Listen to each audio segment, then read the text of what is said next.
Aloha.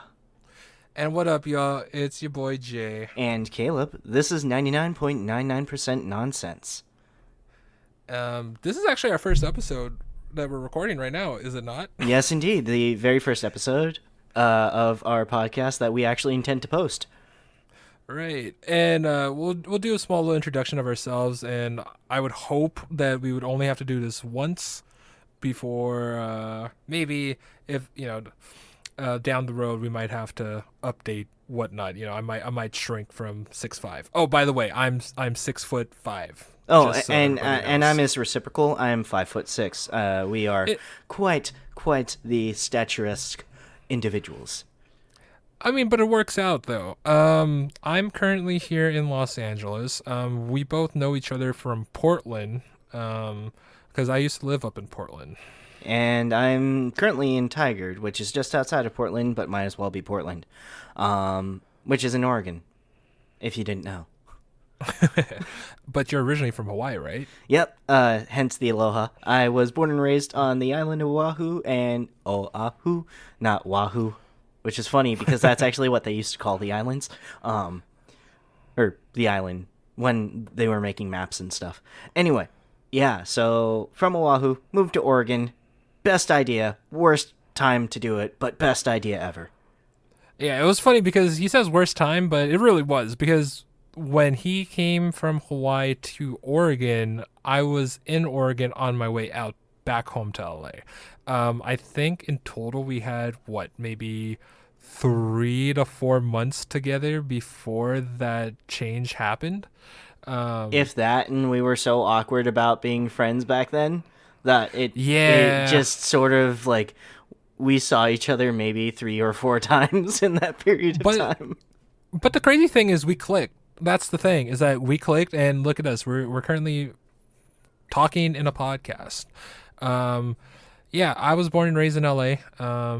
Came up to Oregon, went to school at the University of Oregon. Go Ducks! And after that, I moved up to Portland, and introductions were made. I knew his sister from working at the same venue. Um, and since then, I left and moved back to LA. I've been here, stuck even through the pandemic, whatever, whatnot. Contemplating about going back up there, which is always exciting. Yep, because he So, needs to be back up here. yeah, everyone wants me to come back up there, not going to lie. Well, I mean, just being universally loved by every individual that meets you is just it's worth every second of your life. You should really be up here. Anyway, my short but tragic story. Actually, no, it's actually quite fantastic. Moved from Hawaii at the age of 22 to uh, Portland. My older sister left before me and stuff, and I was done with the islands because it is oppressively expensive to live there in Hawaii. And it was cheaper Rip. for me to leave than it was to stay, which is actually kind of funny to think about because most people are more worried about not being able to afford to leave as of right now, Hmm. especially with everything going on in the world. I am very lucky. You are very, very lucky. But yeah, long story short, which we'll probably get into at some point in our recordings, is that, he and I became friends. I didn't have very many friends who were technologically nerdy or geeky. Most of the guys here that I knew knew up there in Portland were more along the lines of sports and music, which is cool because I enjoy that too.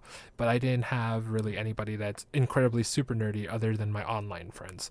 So when I met Caleb, it was actually really nice because he was incredibly nerdy, incredibly geeky, and we both didn't care.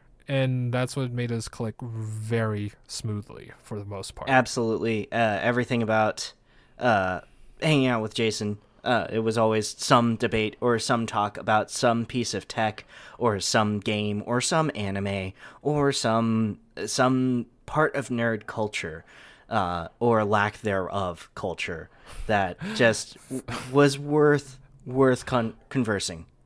conversating, Yeah, yeah, talking about. definitely. Definitely for sure. And so with that said, it just kind of made the right recipe of us being really close friends and particularly best friends. That's basically what we are. The only downside is that distance has been a factor for it for the most part. And I mean, you would think that distance would be an issue like a lot of people have for the pandemic with COVID-19, but we had been doing it for what, 5-6 years now. Yeah, basically. almost weekly. We've been trying to be weekly. Due to our own individual schedules on and off, we've been hanging out basically every Monday since I want to say 2019, the end of 2019, right? yeah, end of 2019, right before COVID hit, and then COVID hit, and we've been on top of that. Yep. When you have free time, you kind of got to do things that occupy your time. Yeah, and honestly speaking, if- hanging out with Jason has kept me sane, and if listening to other people hang out keeps you sane, stick around. Yeah. Feel free to enjoy the content, the laughs, the knowledge.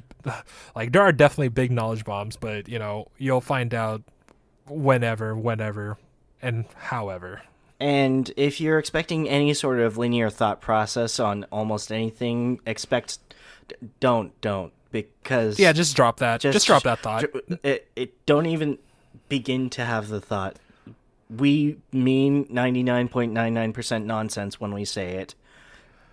Yeah, for sure. Because we could go from literally talking about the snow all the way to someone's underwear. So, it could be any of those things. We just don't know.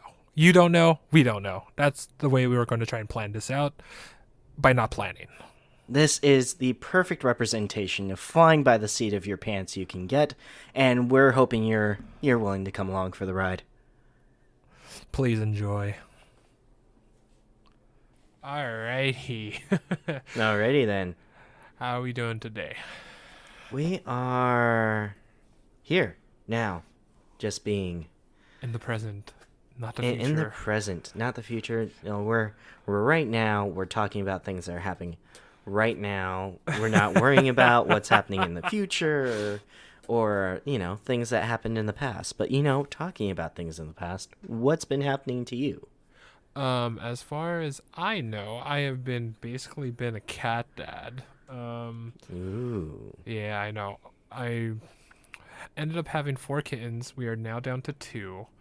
And the 2 kittens that got adopted, so there are 4. There's an orange and white, a full orange tabby, a full gray tabby, and then a calico. And the ones that got adopted were the calico and the full orange tabby. Mm-hmm. The calico, her name is now Twilight Nebula. And she's at a very nice home with one of my friends that I met through my best friend down here, who is very big into the EDM scene, and they're just very awesome people. They're very, very nice, very cool. They spam me with what they do to the cat all the time, like put clothes on her, and like most recently she had a beanie for Christmas. So I got to see all of that shenanigans, which was really dope, which is really cool. It's actually really, really, really, really cool. The other one, the orange tabby that got adopted, his name, I used to call him Two Stripe because he had 2 racing stripes down the back of his, on his back, like 2 Okay. like whitish gray like stripes. That tabbies normally have in their pattern, but it was just like a racing stripes going down his back. 2 Stripes is now known as Sunshine Delight, otherwise known as Sunny D. So he's Sunshine Delight, Sunny D. I love it. Yeah, so he is now Sunny D, which is actually very fitting because he is the sweetest out of the 4 that we've had. Oh my gosh, that's awesome. Yeah, and then the 2 that we have, the orange and white, he's the most adventurous, and I wouldn't say mischievous. That would go to the calico, but he's more or less like, I'm bold, I got a lot of energy, I'm adventurous, I'm gonna go check this out, and I'm going to go take life by my own hands, and sometimes I'll make really high jumps and maybe smash my face into a door. So he does Oh that once in a no. while. Yeah, he's okay most of the time, but right now he's just chilling. Um, I named him. And when we first got him, they all had short nicknames, and his name was Pants for the longest time because the white on his body is on the lower half, and Okay. the white predominantly shows on his hind legs, and they kind of look like white pants on him. So that's why he got the nickname Pants. But since he was the one we were going to keep, his full name, which I named him, is Augustus Pants O'Malley. So Augustus Pants O'Malley makes him sound like a mafia character, right, I like could see that. he's like, oh, the pants. Like, why is he called the pants? Oh, because he knocked the pants off a guy, Right, literally. right. Yeah, but I call him Augie for short, and then when I'm playing around roughhousing or whatever, it's definitely Pants. Definitely Um, pants.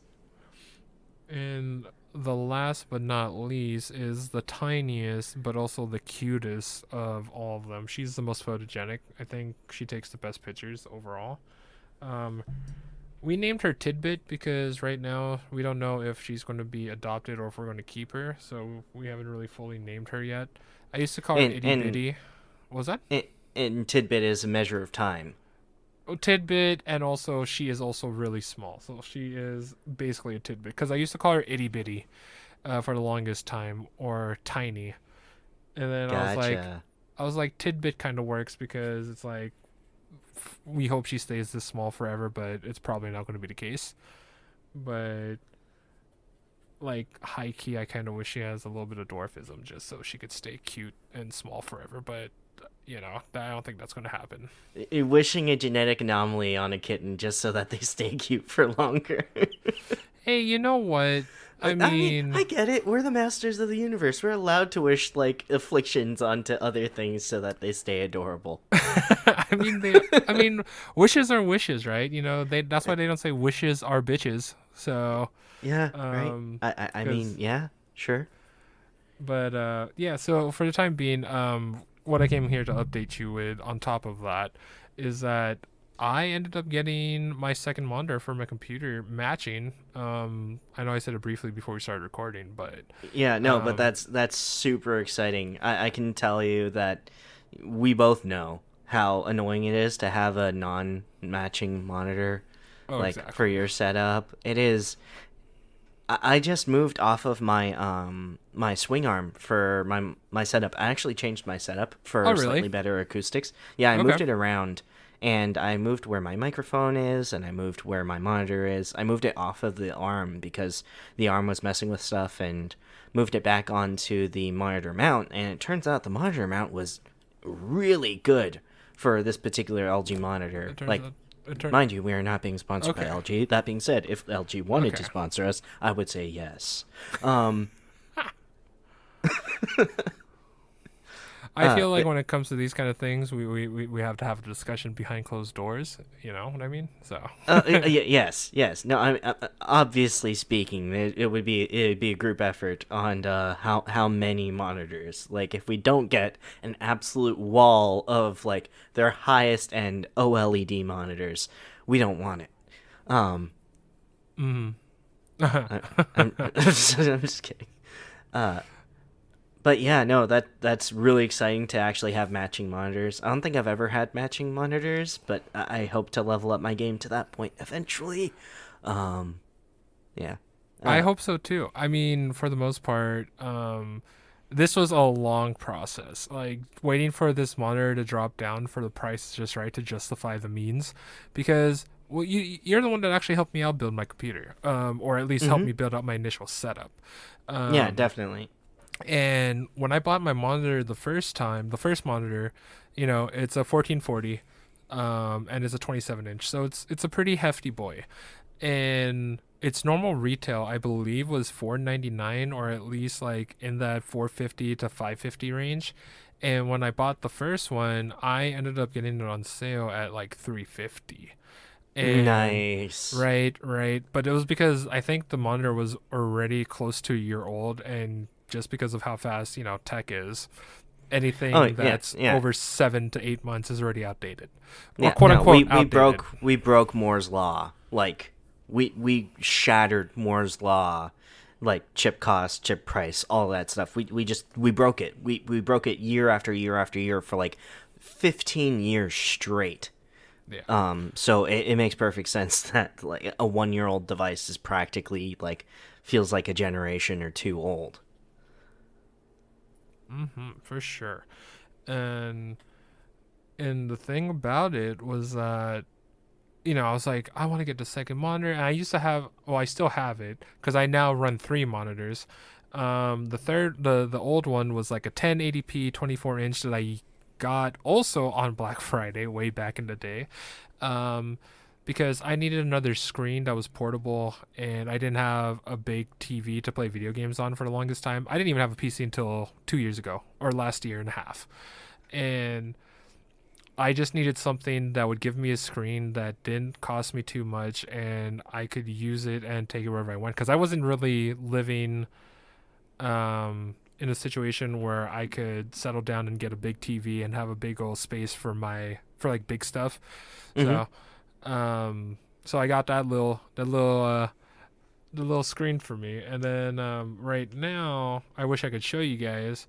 I have both kittens that are kept with me, and they're looking at me right now because they know I'm talking about them. Um, they're looking at the third monitor because I put a swing mount on top of my desk because I have a shelved desk, and I put it on top so um, it swings out and it's angled at them so they could look up and are watching cat video, like a nature video of like birds and squirrels coming through right now, and they're in their box on my bed. So they're having a great old time right now. I don't. I wish we could share this particular photo with them because it's so adorable. They have a Oh, box. Cats with but boxes. We all know that that's adorable, and they're all little kitties. They're like less than. They're like 3 months old, right? they're getting there. They're about 10 to 11 weeks right now.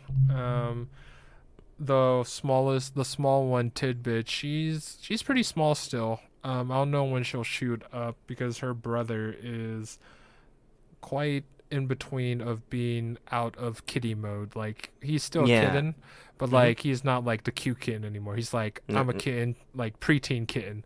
Like I'm gonna Preteen fuck shit kitten. up. Yeah, no. I had a buddy. His name's Francis. He had two cats, and Mhm. they are from the same litter. One of them turned out to be ridiculously like lean and was like a scrapper and stuff, and the other one, his name was Lucky. Felix and Lucky. Felix was the scrapper. The big one, he was like this like round big cat, and his name was Lucky, and he would box. So he'd like go on to his like back legs, and like whenever Felix was being like stupid or something, he'd go on his back legs, he'd like use his paws to like punch his brother in the face. And it was hilarious to watch because like Felix was like the spaz of a cat, and he'd like run around, and then all of a sudden just boom, like Lucky would like sock him in the face. Oh jeez. I think that'd be pretty fun. The way you describe it sounds straight out of like a Tom and Jerry cartoon. No, Uh, it basically it's like if like Brutus, right? That's the dog's name. Like Brutus, like knocking Tom out just randomly, like from nowhere, just because. Like it really was just peak entertainment, and this was before any of us had camera phones, so obviously nothing happened. Nothing happened. It's non-existent unless it's posted on social media. Am I right? I mean, Pixar, it didn't happen. It's the rules of the internet. If it's not on the internet, it didn't exist. And if it's on the Exactly. internet, it's It's probably a funny how lie. that Um, comes across, right? it's the truth though. Like everyone is like, oh, I read this article, blah blah blah blah blah blah blah, and I'm like, has it been peer reviewed? Is there a reason for that article existing? Is it pushing a Also, narrative? also, does it say it's from the Onion? You know what I Oh, mean? Is it from the Babylon Bee? Is it from, is it a joke article, or was it written as pure satire? Like, Right. on top of the fact that the written language, getting back to English, because we always love getting back to English, the written language of English is so convoluted that you can write something entirely in jest and for it to come out perfectly straight. Like, why? Yeah. Yeah, it has those moments, does it not? Hey, we like to make it complicated just as much as our languages. Yeah, yeah. Everything about us so complicated and yet so simple. Motivation wise. Yeah. Yeah. Yeah, it seems a little bit on the slow side when, when you really have to dive down, but nobody really wants to do the work at the same time.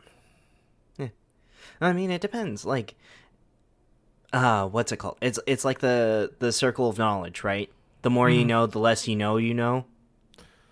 Yeah, I can see that. Yeah. The more you know, the more you know that you know less. Like it's as you learn more, there's so much more for you to know that you can't even fathom it, and it just gets bigger and bigger and bigger the older you get. And that's why there's that phrase: the older I get, the less I know. Like, it's that progressive knowledge thing. Yeah, and whatever sticks as well. Yeah, whatever sticks, whatever doesn't. And that totally works with your group of friends as well. Like, how well you actually know, like, your best friend. It is going to be orders of magnitude less than you know your closest acquaintance, which is orders of magnitudes less than, like, the random person on the street. It's this weird curve of, like, just sheer amount of knowledge. Same thing goes for almost any relationship. Just the amount of time you're even allowed in your day-to-day to, like, even invest into learning something other than yourself. And then there's introspection, which is like knowing another person, but that person happens to be you, which is like looking from the outside in. Yeah, no, like, right? So yeah, I'm pretty sure that's a close representation of what introspection kind of technically means. But it's really weird because if you were to analyze yourself completely objectively, separate from yourself, most of us would find ourselves wanting, but not be able to say why until someone else tells us why. Mm-hmm. Because there's no true objectivity. That's fair. That's fair for like, sure. The closest thing we get to true objectivity is probably math. Like, and even then we can't agree on math because it's either PEMDAS or BORDAS, depending on where you are from. And that's please, just Kevin. orders of operation. Like, Yep. Or like there's any number of different, like, things that we don't agree upon. It's like, why are we using imaginary numbers if they don't exist in nature? Well, we need to measure things that don't exist in nature. Like, so imaginary numbers exist. And if anyone at home is listening and wonders what an imaginary number is, it's the square root of -1, which you can't make, which is why it's imaginary. Yep. And yet we still consider it pure math. It's pure math. It's one of those things that always are so confusing to, and you don't even have to be intelligent to question it, right? It's the fact that it's like, it's truly called an imaginary number. We put a value to it, even though it truly has no value. Its value is a tool. So a lot of mathematics, the value of the plus sign is knowing that it has utility. Like, so as opposed to thinking of the square root of -1 as an answer, it's more of a tool to use when you're referring to numbers that exist and are pseudo-observable in, like, nature and whatnot, but are otherwise incalculable. So in order to let any square root of a negative number, basically, most negative square roots, right, prime negative square roots, if I remember correctly, get divided into square root of -1 and the square root of that other number. Like, they get broken up into, like, the square root of -11. Because 11 is a prime number, and then you would divide that into the square root of 11 times the square root of -1. Mm-hmm. I didn't Unless know. I'm No, Yeah, go no, ahead. I'm talking about like I think that's trig pre-calc. I could be wrong. Somebody's gonna correct me in the comments section. I severely hope so because although I am half Japanese, I am only half Asian. I don't know all of the maths. And I also didn't know that we became a math podcast. So Oh, there's definitely that not. too. But like I'm pretty sure that we're on brand if I'm wrong, and if we're right, we're also on brand. So it's okay. Okay, fair enough. Fair enough. That's true too. But there is something I would like to talk about aside from this mathematics and in smartness and school stuff, which I'm pretty sure we'd all like to avoid. Yeah, no, Is linguistics, mathematics, all that wonderful jazz. Yeah. yeah, is you actually came back from good old Hawaii. Yes, You had a the small vacation for the holidays earlier this last or late last month, I should say, right? it was right in the middle. So we left the 4th of November and we came back the 12th of November. So give or takes of 8 days, a little bit closer to 7 and change. But we technically gained 3 hours when we got there, and we lost 3 hours when we came back. Actually, no, we only lost 2 hours when we came back because daylight savings happened while we were there, which is another fun math problem.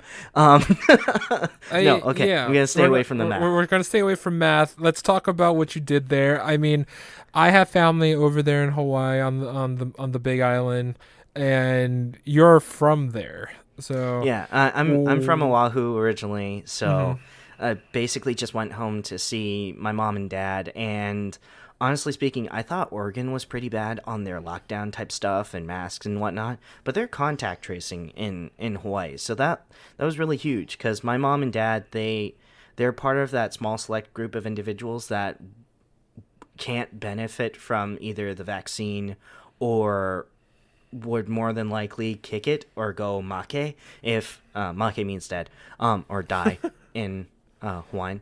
And There you go. yeah, if they were to get COVID, so like they're in the very very, I want to say, protected against their will type of group with Okay. some of the policies that they have in Hawaii, that including contract tracing, the inability for you to go into a restaurant and eat if you do not have the vaccine or proof of vaccination or proof of a negative COVID test. Now, one of the problems with COVID tests, at least the rapid ones, are if you're not doing a blood test, they all contain graphene oxide. Now, this is getting like a little bit like technical and stuff, but that's been known to cause blood pressure problems. My mom had a severe stroke, and my dad just got out of surgery for other health issues. He has very very low kidney function, which also has to deal with blood. So like, Right. not good things. So outside of that, though, we had a lot of fun. We went to the beach a couple times. We went and watched like sunset. We went horseback riding. Yes, there are horses on Hawaii. Who would have thunk it? Yeah, it was a lot of fun. It's like that was actually one of the things I told somebody, like one of my coworkers when we came back. He's like, "Wait, there are horses in Hawaii?" And I'm like, "Yeah, dude." Yeah, you can't be galloping by yourself, clip it clopping like out of Monty Python's The Holy Grail with coconuts. You And know, it's like like they like literally Hawaii was founded like postmodern era, yeah, our the European invasion of Hawaii happened in 1779, right? 1779, James Cook found the islands, and otherwise known as the Sandwich Isles. There's all these different things that happened early days, and then all of a sudden, everyone wanted Hawaii because it's like the perfect location, like from the Pacific and whatnot. And it huge lore. I'm not doing it any amount of justice. I am not a historian. I just happened to grow up in Hawaii where they try to hammer in like Hawaiian studies, and like everyone has their local studies class, right? Did you take a like where you were raised? Did you have like a local studies class? I guess sort of. Actually, no, not really. I think it's because over there on the islands, it's just the historical value is just so intense, so immense, and so young to an extent. Oh yeah, It no, relative to like the it's rest of history, yeah, everything that yeah, happened to Hawaii that we can like guarantee actually happened within the last 200 years. true, and it's kind of ingrained there as well. I mean, over here because I'm from LA, born and raised from Los Angeles, and um, we got a little bit of that. Most of it was generally when the Great Migration, just from that era, minor 49ers, and then we hit Yeah, no the California Gold Rush, right? yeah, basically the California Gold Rush, and then there's only a little bit that we learned from outside of that because California used to be owned by Mexico, and we only get a tidbit of that knowledge just because we're the U.S., so U.S. is the best, and we don't really get all of that history from there. I'm sure as hell that if you go looking for it, you're more than welcome to find it, Mm-hmm. but it takes some effort for Yeah. sure. Yeah, But my mhm. my my whole like knowledge of history comes from the first Mask of Zorro movie. You know where they're trying to found the independent Republic of California by selling the Spanish king his own gold. Um, yeah, no, obviously that didn't actually happen, but that's basically my knowledge on Californian history. I was going to say I totally forgot about that. Totally forgot about that movie with Antonio Banderas and Catherine Zeta-Jones. Like holy How hell. could you forget that scene? That wonderful, wonderful tango that they do in the middle of the movie that has absolutely nothing to do with the rest of the movie, but that is probably one of the best dance scenes ever shot for any movie for no reason. Um, yeah, You're it was not beautiful. wrong, but it's just one of those movies that I have not seen in over maybe 20 years. I don't know. I will have to say maybe 20. Like to be honest. Jeepers! Wow. I, Like I mean, since don't it get me first wrong. came out. I haven't like revisited it in a while, but I've probably seen it at least once in the last like 5 or 10 years. If Okay. not, I need to watch it again because it's honestly a very good movie. Um I cannot reciprocate that opinion just because it's been a while since I've seen it. I guess that's going to be our next fucking movie night at this point to I watch mean, we're gonna have to, just not like the son of Zora or whatever the mask. that. It's the Mask of Zorro. I know that, but is there a sequel? Was there a Yeah, sequel? there's a sequel with Antonio Banderas and like a kid that doesn't look anything like him or Catherine Zeta-Jones. And I'm pretty sure that Catherine Zeta-Jones wasn't even Hmm. in the second one. Um, but that Yeah, was I'm pretty pretty sure she typical. wasn't either. Yeah, no, that's pretty typical of the time. Like you remember what happened with the Mask and like the Son of the Mask and like all that stuff. Well, Like Jim Carrey wasn't in the Son of the Mask, but like well, the thing about the Son of the Mask was that the movie was made like almost 12 years later, if I'm not mistaken. I don't want to fact check it right now, but I know that I movie mean, was over a decade old before they made a sequel to it. I know they okay, had the that TV show, but the TV show was during the 90s where literally they made a cartoons kids show, animated show for literally anything to see if kids will anything and grab onto it. everything. Yeah, no, whatever. Well, I mean, Pokemania took the world by storm, and every company in the world wanted to capitalize on Pokemania. I mean, true. I mean, that's Like, where there was a grand boosting of trading cards for sure. mm-hmm. Everyone got on the trading card game because of it.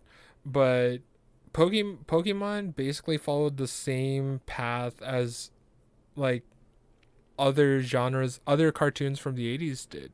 Like Transformers. Transformers was solely created to sell toys.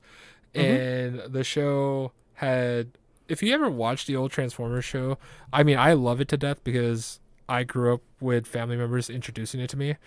Um, None of the episodes are coherent, and some of them actually, a lot of them really don't make sense. I Well, can't say that for. Go ahead. the idea of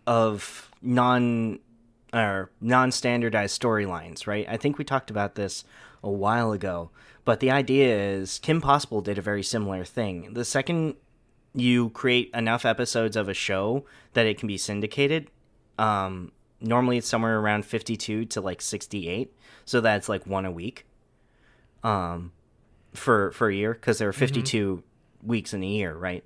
You can always bring back the Christmas special right around Christmas. You can always bring back blah blah blah blah blah, right? You can just loop it and make endless amounts of profits, because they could show it during prime time times and show really, really expensive commercials over shows that kids will watch over and over and over and over again, because the storyline doesn't actually matter all that much. You're right. I mean, that's fair. And it is. And it's true. And that's the way it worked for a long time. And then one of the big reasons for that as well, it can be assumed, was that retention span, right? And you didn't really necessarily need an episode to make sense from episode to episode, just for the fact that the viewership wouldn't retain the continuity at all as well. Yeah, especially if you're talking about like the 3 to 5 range of shows, 3 to 5-year-olds or 5 to 7-year-olds. Like, don't get me wrong, there are some seriously dedicated fans of certain shows that know every single thing about it, and they're like 10 years old right now, and they know all of Ben Tennyson's like alien forms by name and which season he showed up in. Like, but those are outliers. Like, most people enjoy the cinematics. Like, there's this great show that didn't get any support whatsoever called Generator Rex that came out like right after Ben 10, but like they were trying to like sunset Ben 10, but then like there was like this weird outcry of people wanting more Ben 10, so Generator Rex basically like disappeared. I vaguely do not remember that, because I stopped watching Ben 10 really recently. Relatively recent to when the show came out. I think I stopped at like the second season, and I pre or post art change. Pre. Yeah, like I was pseudo up to date from I watched all of the main original series, and I think that was like 2 seasons. And then Art Change happened, and I watched like a season and a half of that, I think. And then Art Change happened again and again and again. I think they're on like their 4th different artist or whatnot drawing Ben 10 right now. Yeah. I mean, the logic goes, if it's not broke, why fix it? Yeah, well, I mean, unfortunately, that happened to American Dragon Jake Long, but the reason for the art change was because the original artist unfortunately passed. Like, that was, like, really sad, and there's actually an episode dedicated, like, at the end credits, it's, like, in loving memory of this person. And I'm really bad with names, so I can't remember who the artist was. All I know is the original American Dragon Jake Long was awesome. We could look it up, or at least someone could fact check it. Yeah. Yeah, no, someone's going to fact check us, and if they feel so inclined, they can place it in the comments. But when it comes back down to, it's like, I know we got sidetracked, because we always get sidetracked, but what's a track? Let's go from point A to point B, but it doesn't matter if it's a straight line, right? Yeah, but we never decided on what point B was. Well, I guess it's even better. Because my point B was to continue off of your Hawaii trip. You talked about what you did. Yeah, that's where my mind was still at. I don't know if you could. I don't know if you could have told. You could tell from our tangent, but what I wanted to come back to is because you talked about literally almost everything, but like the most important thing was food. You didn't talk about food.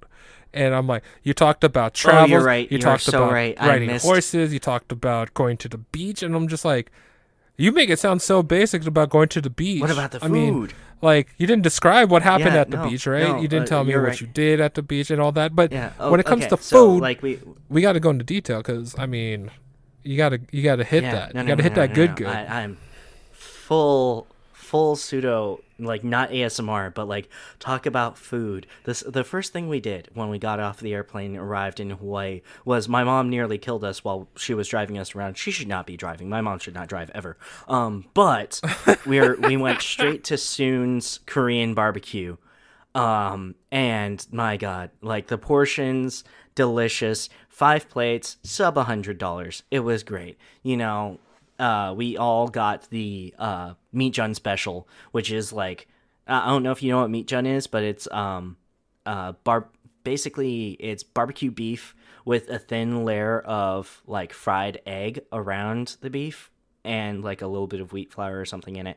I can't remember exactly. Never made it personally, but I love it. And like with a special soy sauce, like I'm not doing it justice, but like it's fluffy while simultaneously being like a substance, and it's delicious. And like we almost ate ourselves into a food coma right then and there. It was like full Kanak attack. We ate so much of this, and there were still leftovers. And like this was after our 5-hour plane flight, where they gave us that little like in-flight food thing. Like it's basically a hot pocket, but they don't want to pay for the branding. So like we had that on the way over, which was it was decent, but like we were so hungry by the time we landed. Second after that, I feel like we didn't eat anything for like a good solid like 2 or 3 hours because like we were very, very full. We went to, gosh, we ate so much food. I'm trying to remember it all. Giovanni Shrimp Shack, which is on the North Shore side of Oh yeah, Oahu. I've been there. And it's our favorite. It's our favorite shrimp. It is the best garlic shrimp on the island, hands down. I will fight anyone who says otherwise. But they're so good. Once again, this is just my own biases. I am not being paid by anyone. You don't have to worry about that. You just say it how you feel. I mean, for the most part, like I agree with you. I really enjoy that shrimp. Every time I go over to the islands, that's basically where I want to go because I like my man likes some shrimp, and. Yeah, no, and it's wonderful. It's beautiful. It's garlicky and buttery, and they like literally give you basically a full clove of garlic over the course over like the entire plate, and it's beautiful. It's brilliant, and it's delicious, and I can't recommend it enough. We got like several acai bowls while we were there, which is actually kind of funny to eat in Hawaii because you have to eat it so fast because of how hot it is. It just melts. So we go to a place in Coco Marina called Coconuts, right? And they give you basically like a ramen bowl. I don't know how else to describe it. Like a bowl sized, typical like acai bowl, right? It's a little bit bigger than average, but it's like competitively priced. So like you have to like sit there and eat it, otherwise it will melt before you get to anywhere else besides right outside the store. And it's so good. And like my sister gets it a certain way. I can't remember the way she orders it, but it's absolutely delicious. I think she uses like apple juice instead of like skim milk or whatever they normally put in it. Either way, great stuff. But your sister has special dietary needs, which is always interesting. Oh yeah, no. She can't eat chicken. She can't eat tomatoes or onions.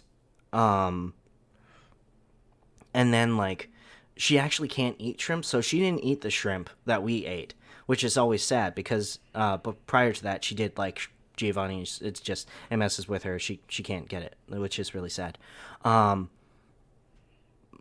We Kahuku Superette is where we got our poke. Like we bought all of the poke. Like so much poke. Good. Like now to people who aren't in the know that don't know what poke is seasoned jewel quality ahi. Ahi is tuna, deep sea tuna.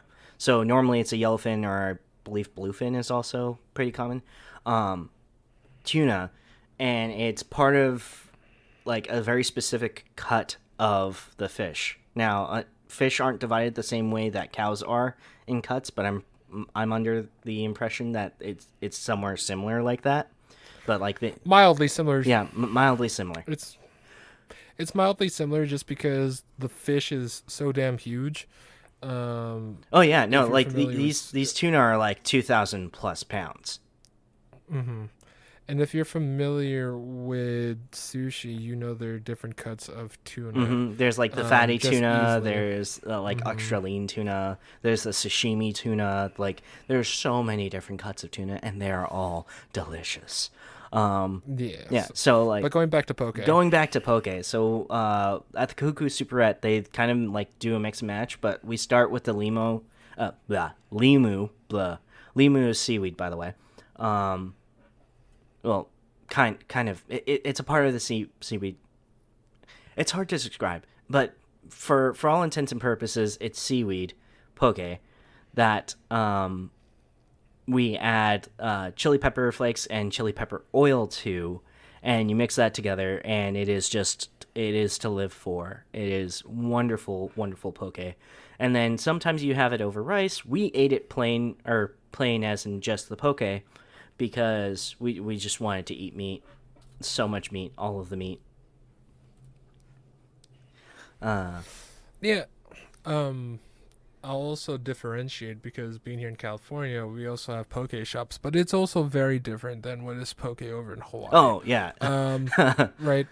Um, there are some similarities, and it just depends on how it's prepared. But for the most part, over here in California, the way that people think of poke is basically sushi deconstructed into a salad, because you could have it over rice, you could have it over salad. But I know I've had poke over in Hawaii where there aren't any of those. It's just the fish, the seasoning, the dressing, if there is some sort of liquid dressing, and toppings. Yeah. So, Typically, um, that's the way we eat our poke, is because um, uh, normally the less seasoned a poke is, the more they want the flavor of the fish to actually come through.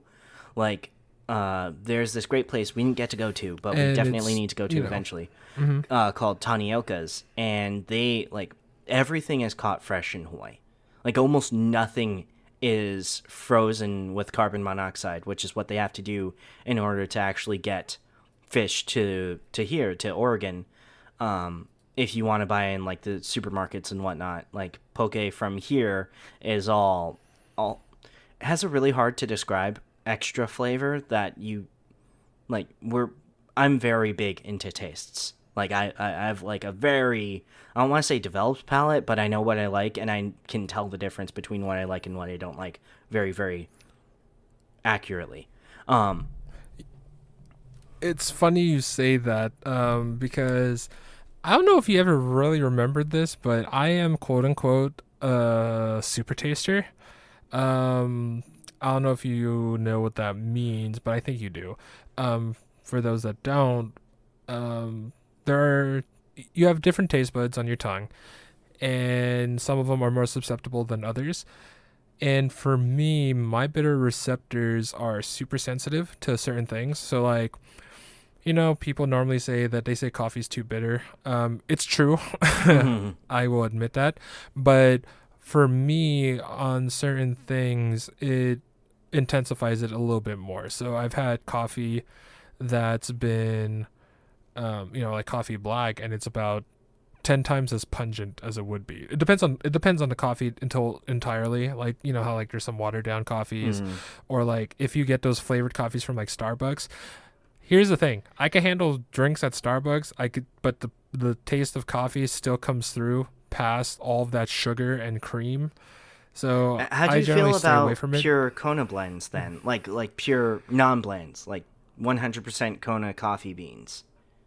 I have not attempted because I just don't drink any sort of coffee in general. Yeah, no, like Um, I actually get a headache whenever I'm around coffee, because like just the fragrance and actually consuming coffee gives me a headache. It's really weird because most people actually mhm, drink coffee to get rid of headaches. I don't get it right. personally, but I know for a fact that Kona coffee is probably the best smelling coffee in the world. Uh, but then again, that is just my opinion, 100%. Buy yourself some I Kona mean, it coffee. does sound a You will little biased. understand. You will It does understand. sound a I'm little just biased. saying. Like most of the stuff, like they call it Kona blend, but in order for it to be considered a Kona blend, it only needs to have 10% Kona coffee beans. Now, most of the time, that's good enough for most people to see the difference. But only, I think there are only two companies that sell pure Kona beans, and of those two companies, most of them like don't ship out of Hawaii. Like straight up, just will not ship out of Hawaii because it's too expensive to move those beans elsewhere. Despite the fact that like there are resellers that will just charge exorbitant amounts in order to ship it, and like with a premium on top of that, because people love their coffee. Yeah, of course. But it's not just coffee that does it for me. Like, there's coffee for sure. Coffee is like one of the top ones that everyone commonly uses and whatnot. One of the other ones is certain beers, usually IPAs, double IPAs. Well, double IPAs is literally double the bitters. So, even mild beers, because even for those that don't drink, you get your taste buds accustomed to it. Yeah, no, I've always found that really strange that you need to learn to drink things. Like, there's a learning curve to imbibing a beverage. Like, what? Well, I mean, it's the same thing. Literally, it's the same thing that goes for coffee. Because the thing is that your body rejects the taste of whatever it could be, right? Because for me, the top ones are coffee, IPAs, and then arugula. Arugula, when it comes to salads, I cannot have that. My body winces and my tongue feels like it's burning. Oh, wow. Just because of how bitter it is. Yeah, and interestingly enough, too, is that it's not just bitterness that I am susceptible to. So for a while, I had been drinking, your diet sodas and all of that whatnot, all of that bad juju. And the problem with it is that whatever are the chemicals in the goddamn sodas mutes the flavors on my tongue. Oh, no. So I wouldn't be... Yeah, I don't know what it is. I don't know if that's intent to keeps you drinking more. But after a while, I noticed certain things that I absolutely loved tasted so mute. Like, it didn't have the flavor that I remembered it to have. Well, yeah. And then... Like that actually makes sense because Coca-Cola is physically designed. They even say this. The Koch brothers documentary. I can't remember who it's by. They physically designed Coca-Cola so that you can't remember the way it tastes. Like if you were to describe it, like most people will describe it as like an almost like caramelly and like burnt tire type of taste, but in a good way. I don't know how else to describe it off the top of my head, but most people like. Yeah. If you say it that way, we're like, no, that's not what Coca-Cola tastes like. And then you ask them what it actually tastes like. No one can really draw it up. They don't have a sense memory of it. Right. They don't have any like. I'll know it when I taste it, and that's exactly the way it's been designed to be. It's been designed so that in order for you to remember its existence outside of a caffeine addiction to Coca-Cola, you physically need to taste it in order to remember it, that it tastes that way.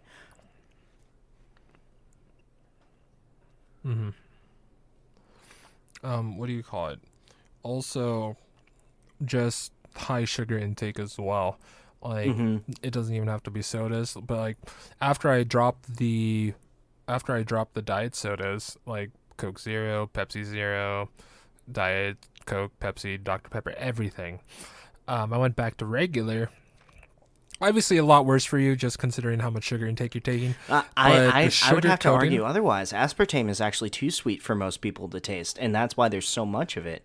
On top of the fact that your state with their university says that aspartame, causes cancer. But then again, they say that about almost everything. So I don't know what to trust anymore.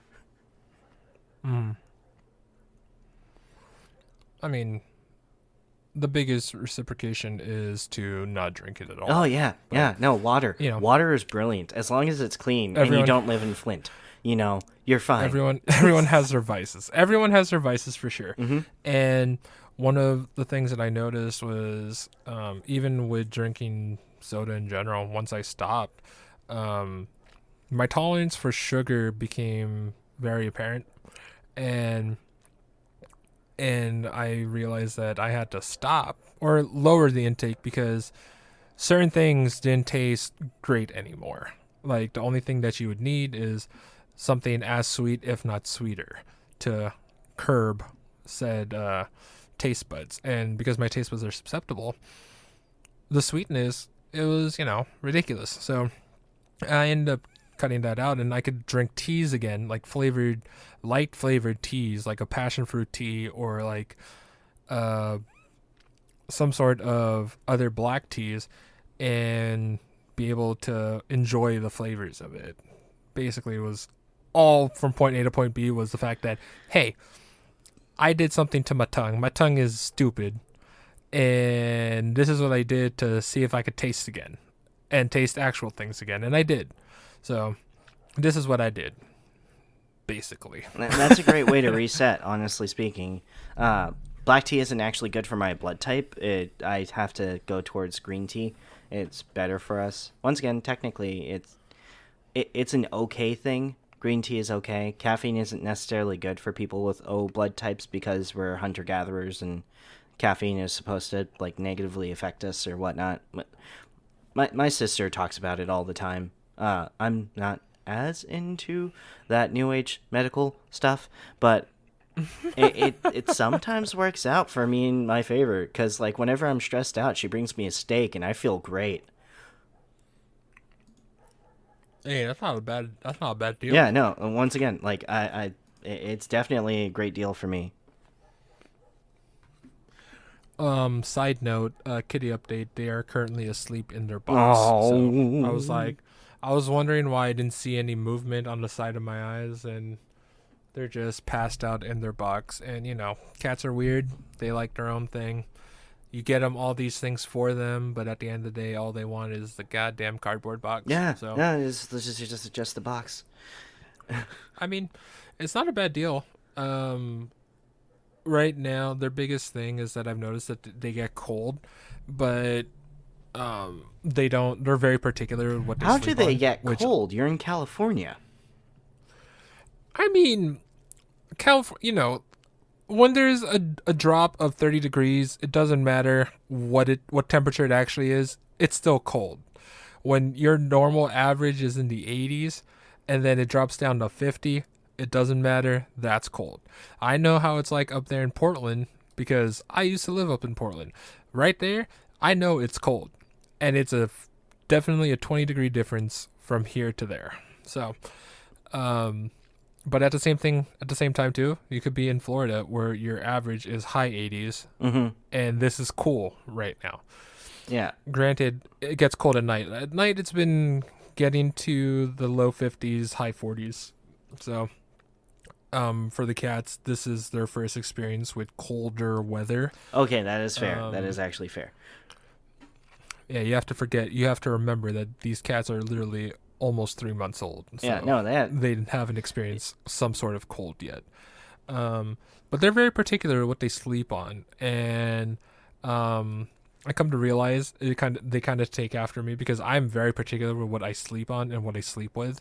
Like I have to have a certain texture, with one of my blankets in order for me to sleep comfortably is how I'll put it. Yeah, just like me. I mean, I can't sleep if I'm not sleeping on our sponsor's mattress, Purple. I'm just kidding.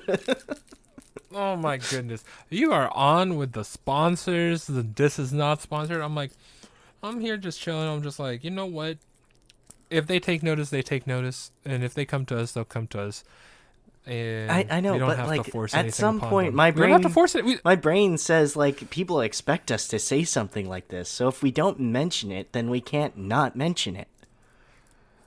I mean, fair, but also at the same time too, if it's not forced, it's not forced. But if you force, if you force the ad's going to be forced in there. So, you just gotta let it flow. We just talk about it, and then you know what? At the end of the day, we don't have to give like a good 30 seconds of saying, "Hey, not sponsored." Oh, it's way more than that at this point. Now we've like. I've been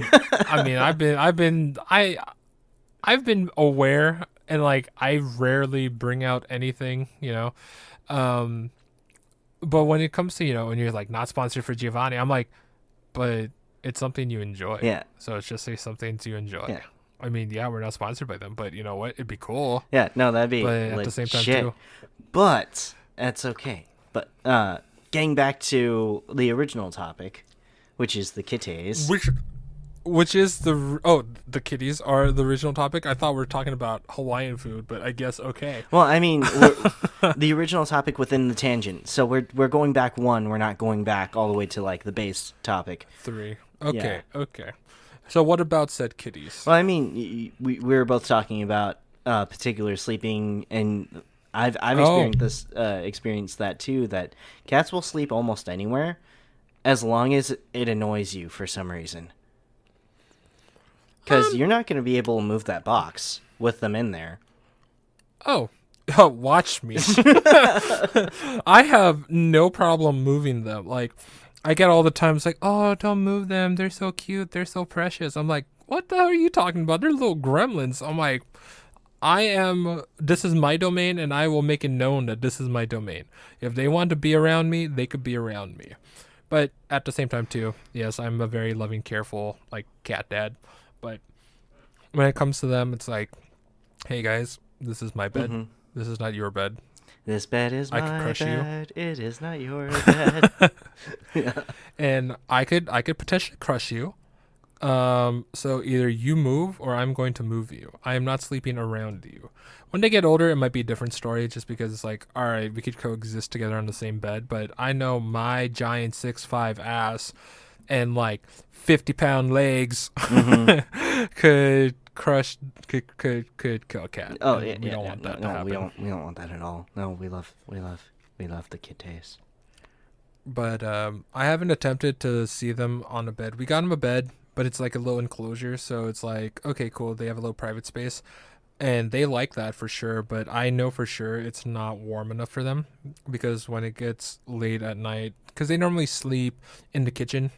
So when the kitchen floor gets cold, it radiates to the bed, and the bed gets cold, and then they're just like, fuck. So they end up sleeping elsewhere. And after I introduced them to my room, they've been very pleasant.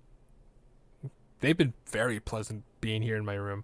Although the other day, when I was playing a new video game that comes out on December 8th. No, I'm just kidding, we're not sponsored. But it comes out tomorrow, my birthday, you know.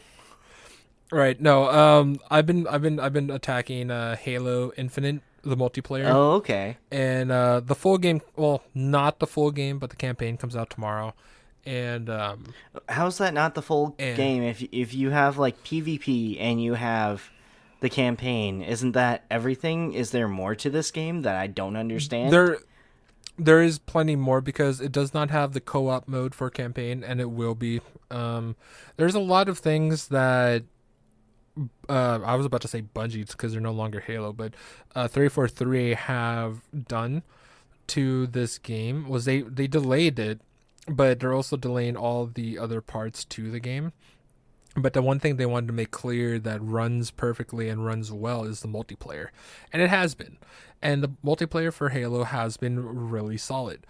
You may or may not like it because it has that retro feel to like Halo 2 and 3. But for someone who's been longing for a good Halo game, like granted, people who liked 4 and 5, yeah, 5 was a little more polished, but the best gameplay came from 2 and 3. And so Halo Infinite finally touched back on it, and 343 was like, you know what? We're going to go back to the old school model. We knew this worked. I don't know why we changed it up, but then again, too, it was during the era of gaming where everyone was changing mechanics to be quote-unquote better instead of putting out the same thing. But understandably so, by doing it, then you have the boringness of like, oh, this is just the same game as last game. So that's where a lot of people are at with this game. But when it comes out to talking about the components that the game's coming out, PvP is out first. Right now, the open beta was out for at least a month, I want to say. I got to play the alpha a few months ago, so I got to see the differences and put some input on what needed to be changed. And then up next is campaign, and then afterwards they're going to introduce co-op campaign, The Forge, so people can make their own maps. And rumor has it is that there's going to be a battle royale mode for Halo Infinite. I mean, I'm not one for battle royales, but I think it'd be a good addition because then you get all the people who play Fortnite, Warzone, Apex to at least try something new. I kind of don't well. want the Fortnite people coming over to Halo. Like, okay, don't get me wrong. I was exactly the Fortnite kids' ages when Halo 3 came out, and I totally get how toxic that could be. But it's a lot different than it was back in the day because, like, when Halo 3 came out, it was all like the only way you could get like really solid multiplayer, at least in Hawaii, was over a LAN, like local access network. Like we used to LAN like games. bring our 360s like to places and they would hook it up to major like network switches and whatnot so that you could have these giant LAN parties with like 24 people on a single like Halo map, which technically wasn't supported but somehow worked. I don't know how they did it, but they did. Yeah, no, it was insane, like what you used to be able to do just with Halo 3. And that's why I kind of like identify as the people who like I never played past Halo 3, and I know that technically Halo Infinite is Halo 6, even though aren't they supposed to have contracts all the way out to like Halo 9 already? Like, I mean, I guess so. I mean, I guess you could say technically Halo Infinite is Halo 6, even though it's the 7th game of the series because ODST. or 8th game. I think it's the 8th because you also have Halo Reach, which was not one of the Halo games, but you still had Halo 4. So there's technically 8 Halo games. Yeah, but like main story games, the Master Chief Saga, basically, right? Yeah, And- it's going to be the 6th one with the Master Yeah, Chief. so it's the sixth Halo that has anything to do with Master Chief, and like there was ODST, and there was also Reach, which were the two other games, right? That Bungie did, yeah. That Bungie did before they left Halo. Yeah, Because 343's first attempt at Halo was Halo 4. Mhm. yeah. And don't forget the whole RTS of Halo Wars as well. There's 2 Yeah, games. well, yeah, there's- the first one was I think was done by Bungie or it was done by 343. I can't remember. It was Yeah, long ago. Halo Wars was weird, but some people liked it. I didn't particularly care for it. Yeah, it wasn't as polished as other, like Warcraft was considerably better at the time for RTSs. Warcraft, StarCraft. Yeah, Warcraft, StarCraft. Yeah, Command and Conquer, I think, is also one of those RTS games. Mm-hmm. Yeah, like 343 didn't really start. All of the assets that were used for the Avatar movie, weren't those bought off of Bungie as like a separate thing? James Cameron's Avatar? Because a lot of their ships and stuff I look have no clue. like I swear I went down like this YouTube rabbit hole at some point in time and my brain is just like dredging this up. But like somebody was talking about how all of the assets for the Avatar movie were actually supposed to be used in like a Halo movie, but like they couldn't get the funding for it. But James Cameron's like, "Hey, what if I remake Dances with Wolves, but blue alien people?" Or Smurf Pocahontas. Which one would you like? Smurf Pocahontas. I mean, yeah, no, that's actually pretty on brand. And the second Avatar movie was supposed to come out last year, 2020, but things happen. You know, Things happen, just- and James Cameron, I'm pretty sure the marketing department was like, you know what, it's probably a bad idea to release a movie like this with this budget and, doing all this, competing against all this stuff and then that stuff. And then, like, you know what? Oh, Stars is supposed to come out too? Okay, we're not going to do it then. Because it was supposed to come out when the original first release date, I think, was supposed to be when episode 9 came out. I think they were going to go head to head for that. And then realizing it was a bad idea, they pushed it, and then they pushed it again, and then I don't know, they pushed it probably one more. It's again. probably already on a Russian server. I'm just saying. Who knows? Who Like- knows? Who knows? But I'll still watch it. I know that. Yeah, but I'll like, still watch it for sure. I'm really interested because like at the end of Avatar, right? They ship off basically all of the militia soldiers, the quote unquote American soldiers that are not actually representing America at the time, but very typical militant. They're basically like the Blackwater of like the year 22 something, right? Yeah. Yeah. Paramilitary group, just hired guns, jarheads. Not referring to any of our military members, which we all love and cherish. So thank you. These guys are basically shipped off, and now does Jake, with his very, very limited knowledge of technology, try to bring them further into the future with slightly more advanced technology so that they are more adequately suited to defend themselves against such an attack? Or does he fall back into pure tribal, back into their pure tribalness? Because the only way they can go from there is that way or the other way. Like, those are basically the only two things that can happen, is either they advance or they stagnate. And I'm wondering, like, where do they go? like I don't see the Na'vi people as a whole, even with his Dorok Maktal or whatever Dragon Rider. I'm so surprised that you remember that. That caught me off guard for a second. I was all into listening to you, and then all of a sudden you're like, "Yo, he just pulled out the Dragon King card." Yeah, no. Basically, that's why they're calling him, is the Rider of the Dragon. Or oh yeah, I agree. But I'm just saying, it just caught me by surprise that you. I'm pretty sure that's exactly what it's called. But it just caught me off guard that you happened to say it out loud, legitimately, and I was just like, "Oh wow, yeah, that was some deep thought from 2007." Yeah, don't get me wrong. Like, I love this movie. I love this movie a lot. But like, I don't know. Like, even with his ability to get all the tribes together, like, are they going to continue to cooperate? Because under the original lore of the Na'vi people, he brought them together in a time of need. Now that the need is over, are they still going to continue to be together? Which would make him a dictator, essentially, because he would have to use the Force to make sure that the tribes stay together.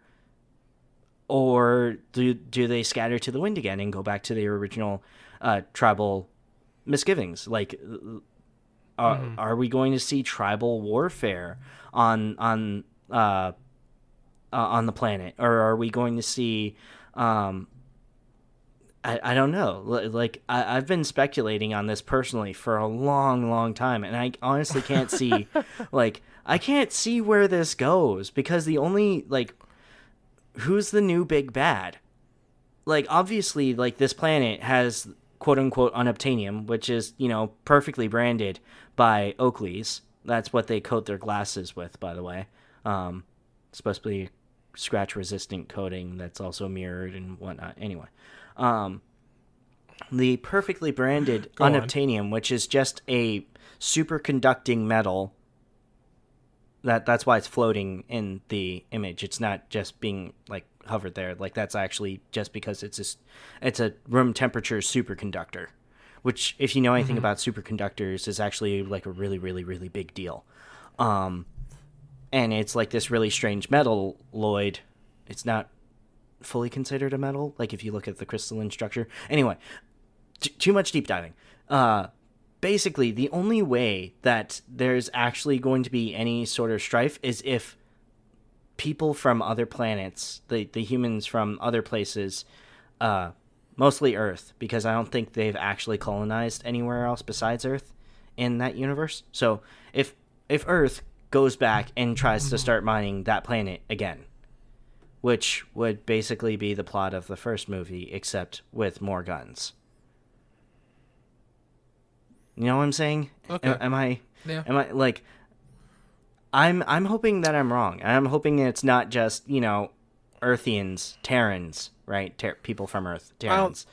I don't think it's going to be Terrans, although chances are they're going to play another big part of the series. But what I'm hoping for is that there is another elite alien race that has come to, like, basically not, the thing with the first movie was that humans were trying to gain this precious source. Hmm. I think if it was going to go down a right path or a better path, is that there is another alien, like apex alien breed, alien species that's trying to, I wouldn't say necessarily take over the planet, but Harvest resources. trying to, Like every yeah, every mega civilization is going to use ungodly amounts of resources. It's just the way all yeah, things work. Every time a cell gets bigger, it needs more resources in order to maintain its larger size. And there's a certain point where cells can't get any bigger, so they divide. mm-hmm, Like that mitosis, if I remember correctly. I think that's what that's called. Um, Basically, every time a civilization gets to a certain level of advancement, I believe this is called Fermi's paradox, but I might be wrong. Um, Basically, you can go one of two ways. Either you advance to a point where you no longer need anything and can continue indefinitely, or you advance to a point where you self-destruct and have to start over again. Um, so any sufficiently advanced civilization other than humans that find the Na'vi, because the Na'vi are basically they're just barely past Stone Age, if my understanding of their technology um, is what it is. They're well, they immediately jump shot up to Iron Age real quick. So well, I mean, yeah, I mean, they started using tools and whatnot, and started. I mean, it's not like they were building mega structures; they just happened to use the structures that they were given. Um, yeah, so that's a little bit differently. And really, Stone Age technology is just throwing rocks at each other, right? You're throwing rocks at your enemies so that you live, they die. All advancement in technology in warfare, at least, is just being able to throw rocks harder and faster. I mean, what is a gun if not throwing a lead rock really, really fast?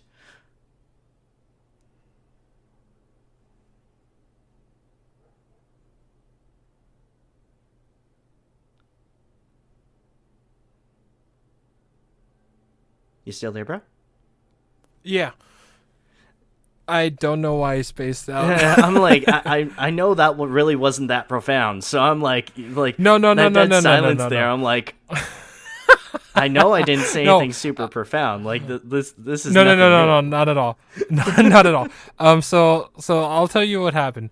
So during this entire recording session, you've been cutting out, and then it continues back when you continue your sentence. So, and it's been doing that at least every like 10 minutes, and I swear to you, I thought that was the case because I was like, okay, and then normally what ends up happening is that you come back and you continue literally where you left off. So I'm just like, all right. And then this time I was like, hold on. And when he said that, I was like, oh, he's still. This is live. This is live. Oh, my bad. My bad. My bad.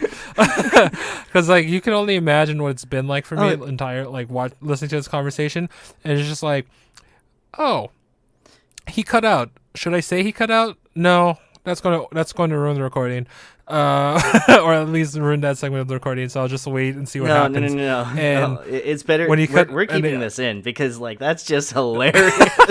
Like, yeah, well, when you come back in, because it's like you're talking mid sentence. It's like, for example, when that, and then you cut out for like a good like 5 seconds.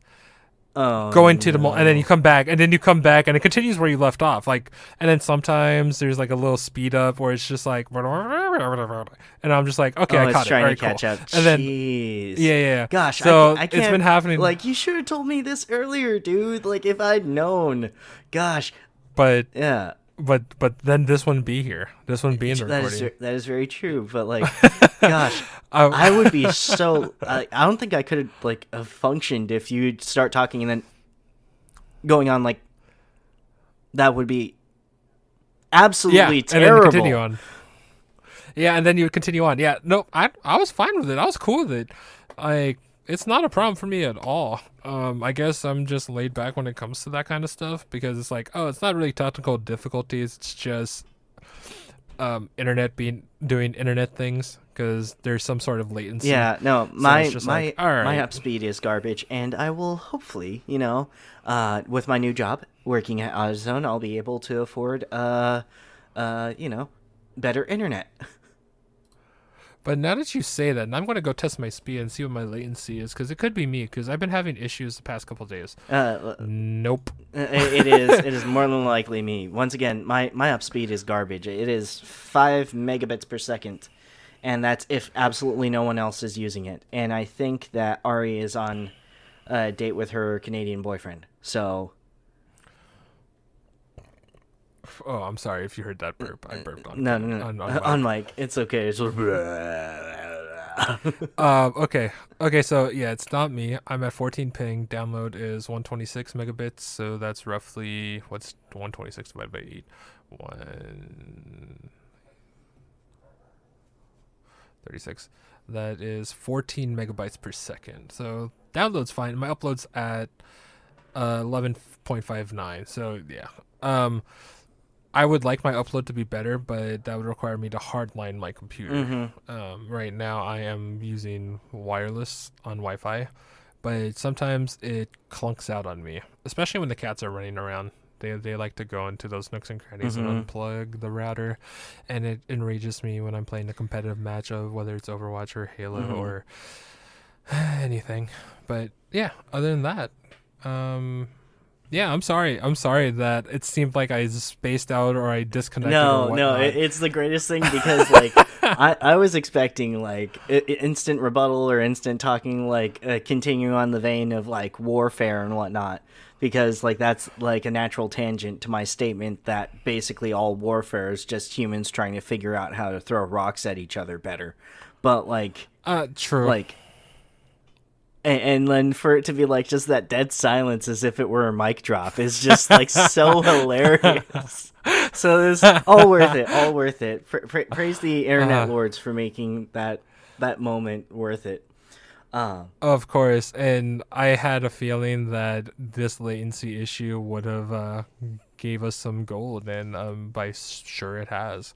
And I'm looking at the recording clock, and we are over a limit. Oh yeah, no, I mean, so I mean, even with editing, we gave some good cap space, but I'm sure this we're hitting our mark right now. well, we have definitely given more than enough audio content for our listeners to enjoy. Thank you very much for listening. I'm Caleb.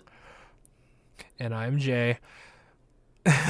And we are 99.99%. Nonsense. Thank you. All right. Bye.